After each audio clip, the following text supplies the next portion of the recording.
Hello, ഇന്ന് നമ്മൾ നോക്കുന്നത് excretory product and their elimination എന്ന ചാപ്റ്ററിലെ യൂറിൻ ഫോർമേഷൻ എന്ന പോർഷനാണ്.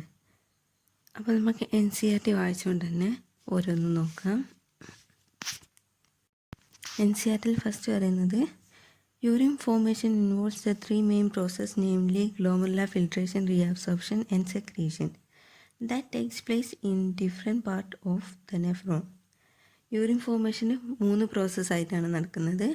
അതിൽ 1 ഗ്ലോമെറുലാർ ഫിൽട്രേഷൻ, 2 റീഅബ്സോർപ്ഷൻ, 3 സെക്രീഷൻ. ഇതൊക്കെ നടക്കുന്നത് നെഫ്രോണിൻ്റെ ഡിഫറെൻറ്റ് പാർട്ടിലും വെച്ചിട്ടാണ്.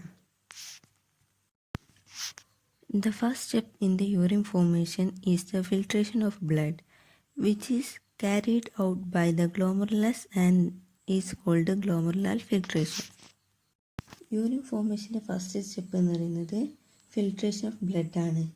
ഇതൊക്കെ നടക്കുന്നത് ഗ്ലോമറുലസ് വെച്ചായതുകൊണ്ട് തന്നെ ഇതിനെ ഗ്ലോമറുലാർ ഫിൽട്രേഷൻ എന്ന് പറയുന്നു. On an average 1100 to 1200 ml of blood is filtered by the kidneys per minute, which constitute roughly 1/5 of the blood pumped out by each ventricle of the heart in a minute. കിഡ്നിയിലൂടെ filter ചെയ്യുന്ന ബ്ലഡിൻ്റെ അളവ് ഒരു മിനിറ്റിൽ പറഞ്ഞാൽ 1100 മുതൽ 1200 ml വരെയാണ്. അത് നമ്മൾ റഫായിട്ട് പറയുകയാണെങ്കിൽ 1/5 of the blood pumped out the each ventricle നിന്ന് നമ്മൾ ഹാർട്ടിൻ്റെ വെൻട്രിക്കിൾ നിന്ന് പുറത്തോട്ട് കളയുന്ന ബ്ലഡിൻ്റെ 1/5 ആയിട്ട് വരും. അതായത് 20 to 25% എന്ന് വരും. ഈ 2 വാല്യൂ തന്നത് പെർ മിനിറ്റ് വെച്ചിട്ടാണ്, അത് നോട്ട് ചെയ്യണം.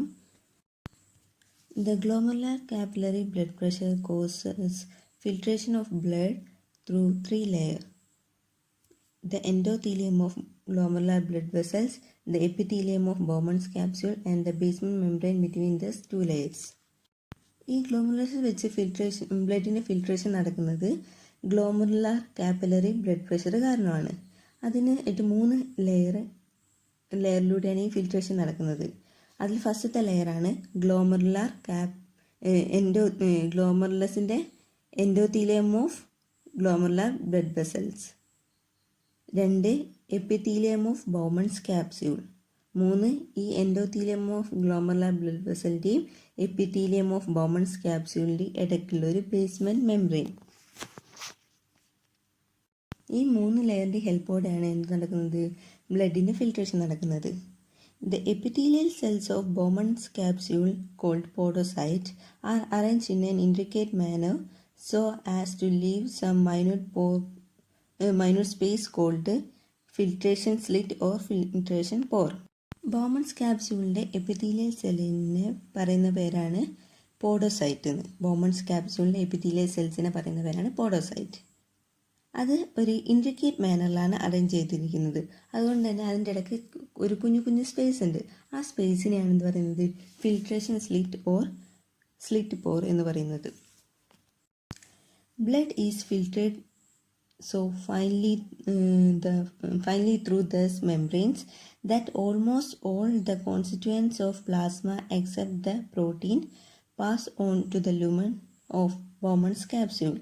Therefore, it is considered as a process of ultrafiltration.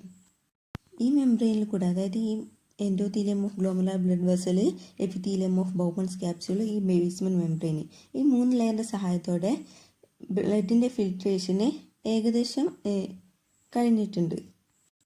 ഈ ഫിൽട്രേഷൻ കഴിഞ്ഞ ബ്ലഡിൽ almost all constituent of plasma except the protein, അതിൽ എന്തുണ്ടാവില്ല, പ്രോട്ടീൻ ഉണ്ടാവും. ബൗമൺസ് ക്യാപ്സ്യൂളിൻ്റെ ലുമിനിൽ കാണുന്ന പ്രോട്ടീൻ ഒഴികെയുള്ള പ്ലാസ്മയിൽ നിന്ന് പ്രോട്ടീൻ ഒഴികെയുള്ള ബാക്കി കണ്ടൻറ്റൊക്കെ അതിൽ കാണാം. അതുകൊണ്ട് തന്നെ ഈ പ്രോസസ്സിനെ അൾട്രാ ഫിൽട്രേഷൻ എന്ന് പറയുന്നു. ഈ പാരഗ്രാഫിൽ നമ്മൾ പ്രത്യേകം നോട്ട് ചെയ്യേണ്ടതാണ്, 1100 മുതൽ 1200 ml per മിനിറ്റിലാണ് ഹാർട്ട് ഫിൽറ്റർ ചെയ്യുന്ന ബ്ലഡിൻ്റെ അളവ്. പിന്നെ 1/5 of the blood pumped out by each ventricle, പിന്നെ 3 ലെയറിൻ്റെ പേര്, പോസിൻ്റെയും പോഡോസൈറ്റിൻ്റെയും ആ ഭാഗം, പിന്നെ അൾട്രാ ഫിൽട്രേഷനുള്ള കൂടെ തന്നെയാണ് plasma except the protein pass on to the lumen of Bowman's capsule. ആ ഒരു പോയിന്റ് നല്ലതുപോലെ നോട്ട് ചെയ്യണം. ബാക്കിയും കൂടെ നോക്കാം. The amount of filtrate form by the kidneys per minute is called glomerular filtration rate, GFR. GFR in a healthy individual is approximately 125 ml per minute or 180 liter per day. നമ്മുടെ kidney ഒരു മിനിറ്റിൽ form ചെയ്യുന്ന ഫിൽട്രേറ്റിൻ്റെ amount ആണ് എന്ത് പറയുന്നത്, glomerular filtration rate എന്ന് പറയുന്നത്, GFR എന്ന് പറയുന്നത്. ഒരു ഹെൽത്തി ഇൻഡിവിജ്വലിൻ്റെ GFR approximately 125 ml per minute ആണ്. അത് പറഞ്ഞാൽ 180 ലിറ്റർ പെർ ഡേ. ഒരു ദിവസം 180 ലിറ്റർ വെച്ചിട്ട്, 180 ലിറ്റർ വെച്ചിട്ട്. The kidney have a built-in mechanism for the regulation of glomerular filtration rate. One such efficient mechanism is carried out by juxtaglomerular apparatus, JGA. ഈ GFR റേറ്റിൻ്റെ ഇതിനനുസരിച്ച് regulation അനുസരിച്ച് ഒരു mechanism, കിഡ്നിയിലുള്ള mechanism ഉണ്ട്. അതിലൊരു efficient മെക്കാനിസമാണ് ജക്സ്റ്റാഗ്ലോമറുലാർ അപ്പാരറ്റസിൽ വെച്ച് നടക്കുന്നത്. അത് നടക്കുന്നത് അവിടെ വെച്ചാണ്, JGA സെല്ല് എന്ന് പറയും, അവിടെ വെച്ചിട്ടാണ്. JGA is a special sensitive region formed by cellular modification in distal convoluted tubule and the afferent arteriole at the location of their contact. ഈ JGA സെല്ല് എന്ന് വെച്ചാൽ നമ്മുടെ distal convoluted tubule, DCT afferent ആർട്ടീരിയോളിൻ്റെ ഒരു അവരെ നമ്മൾ കൂടിച്ചേരുന്ന ഭാഗത്തുള്ള ഒരു സെല്ലുലാർ മോഡിഫിക്കേഷനാണ്. അവിടെ ഉള്ളൊരു സ്പെഷ്യൽ സെൻസിറ്റീവ് റീജിയനാണ് JGA എന്ന് പറയുന്നത്. A fall in GFR can activate the JG cell to release renin, which can stimulate the glomerular blood flow and thereby the GFR back to normal. ഈ GFRൻ്റെ ലെവൽ കുറയുമ്പം നമ്മുടെ JG cell ആക്റ്റീവായിട്ട് renin release ചെയ്യുന്നു, RENIN, renin release ചെയ്യുന്നു. ഇതെന്തിനെ stimulate ചെയ്യുന്നു, glomerular blood ഫ്ലോനെ stimulate ചെയ്തിട്ട് GFRനെ normal ലെവലിലേക്ക് തന്നെ കൊണ്ടുവരുന്നു. ഇതാണ് JG സെല്ല് ചെയ്യുന്ന പ്രവൃത്തി. Next paragraph. A comparison of the volume of filtrate formed per day, 180 liter per day, with that of the urine release 1.5 liter, suggests that nearly 99% of the filtrate has to be reabsorbed by renal tubule. This process is called reabsorption. ഇവിടെ പറയുന്നത് നമ്മുടെ urine ഫോർമേഷൻ്റെ രണ്ടാമത്തെ സ്റ്റെപ്പായിട്ട് വരുന്ന reabsorption, അതിനെക്കുറിച്ചാണ്. നമ്മുടെ ശരീരത്തിൽ ഒരു ദിവസം ഫോം ചെയ്യുന്ന ഫിൽട്രേറ്റിൻ്റെ വോളിയം നോക്കുകയാണെങ്കിൽ അതിൻ്റെ 99% ഇവിടെ വെച്ച് റീനൽ ട്യൂബ്യൂളിൽ വെച്ച് റീഅബ്സോർബ് ചെയ്ത് ബാക്കി മാത്രമാണ് യൂറിനായിട്ട് മാറുന്നത്. അതായത് 180 ലിറ്റർ ഒരു ദിവസം ഉണ്ടാകുന്ന GFRൻ്റെ റേറ്റാണ് 180 ലിറ്റർ പെർ ഡേ. അതിൽ 1.5 ലിറ്റർ മാത്രമാണ് എന്തായിട്ട് മാറുന്നത്, യൂറിനായിട്ട് മാറുന്നത്. അപ്പം ബാക്കി 99% ഓഫ് ദ 180 ലിറ്റർ എന്താണ് സംഭവിക്കുന്നത്, റീനൽ ട്യൂബ്യൂളിൽ വെച്ചിട്ട് റീഅബ്സോർപ്ഷൻ നടക്കുകയാണ്.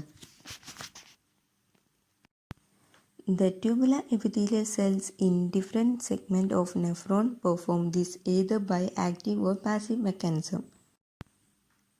നെഫ്രോണിൻ്റെ പല സെഗ്മെൻറ്റിലായിട്ടുള്ള ട്യൂബുലാർ എപ്പിത്തീലിയൽ സെല്ലാണ് റീഅബ്സോർപ്ഷൻ എന്ന മെക്കാനിസം ഈ റീഅബ്സോർപ്ഷൻ നടത്തുന്നത്. അതായത് അത് ആക്റ്റീവ് ആയിക്കോട്ടെ പാസീവ് ആയിക്കോട്ടെ, ഈ രണ്ട് രീതിക്കും അവർ നടത്തുന്നുണ്ട് റീഅബ്സോർപ്ഷൻ. ഇവിടെ വെച്ച് നെഫ്രോണിൻ്റെ സെഗ്മെൻറ്റ്സിലുള്ള ട്യൂബുലാർ എപ്പിത്തീലിയൽ സെൽ വെച്ചിട്ട്.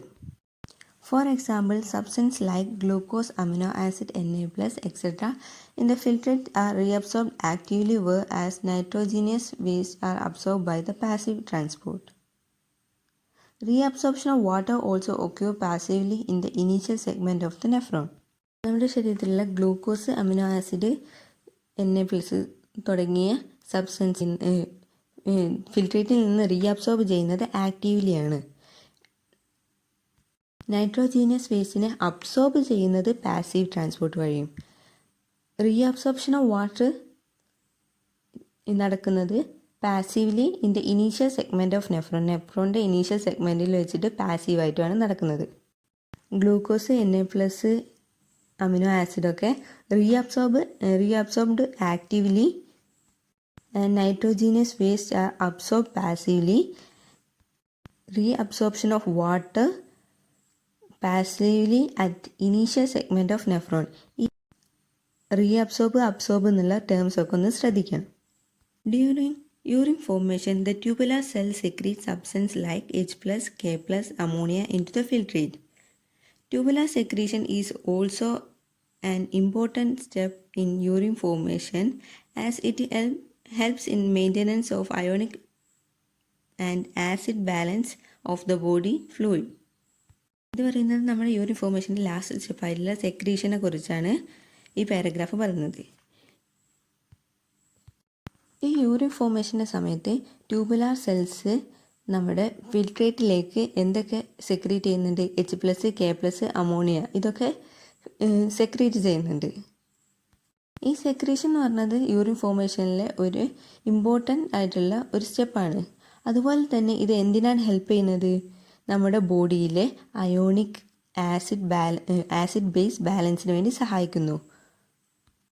ഇതോടെ നമ്മുടെ യൂറിൻ ഫോർമേഷൻ എന്ന് പറഞ്ഞ പാർട്ട് കഴിഞ്ഞിരിക്കുകയാണ്. ഇതാണ് നമ്മുടെ യൂറിൻ ഫോർമേഷനെ കുറിച്ച് ഈ ചാപ്റ്ററിൽ പറയുന്നത്.